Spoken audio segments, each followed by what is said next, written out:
তো হ্যালো বন্ধুরা, আপনারা সবাই কেমন আছেন? আশা করছি আপনারা অনেক ভালো আছেন। প্রতিদিনকার মতন আজকেও কাজে চলে এসেছি। আজকে এই ঘরটা ঢালাই করতে হবে। আগের দিনকে বালি পাথর কিছুটা তুলে রেখে দিয়েছিল। এখন ফটাফট দুজনা নিচে দিয়ে সিমেন্টটা তুলে নিচ্ছি।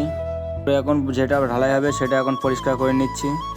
এদিকে শাহিদ মশলাটা মিশিয়ে রেডি করে নিচ্ছিল। এদিকে মশলাটাও রেডি হয়ে গেল, এখন ঢালাই করতে হবে। ঢালাই করার জন্য সবার প্রথমে ঘোলা মেরে নিচ্ছিলাম মেঝেতে। ঘোলাটা মেরে নিয়ে এখন টিপ করে নিচ্ছি পায়া করার জন্য। তো যতটা মশলা পেরেছিলাম মশলা শেষ হয়ে গেছে, মশলা ফেলে মশলাটা মিশিয়ে নিচ্ছিলাম। তো এতটা ঢালাই হয়ে গেছিলো। তো মশলা মিশিয়ে নিয়ে মশলায় পানিটা দিয়ে নিচ্ছিল। তো মশলা মিশিয়ে নিয়ে ফটাফট ঢালাইটা করে নিলাম লেট না করে। এখন ঢালাইয়ের উপরে শুকো মারতে হবে, সেই জন্য বাড়িটা ছেড়ে নিচ্ছিল। শুকো মেরে উঁচু করে কমপ্লিট হয়ে গেছে। এখন ঘোলাটা গুলে নিচ্ছি, নেট চাপাতে হবে। ঘোলাটা গুলে দিল, এখন নেটটা চাপাচ্ছিল আমাদের মিস্ত্রির এদিকে। তো নেটটাও চাপানো কমপ্লিট হয়ে গেছে। তো আজকের ভিডিও এই পর্যন্ত। আপনারা ভালো থাকবেন, সুস্থ থাকবেন, দেখাচ্ছি নেক্সট ভিডিও।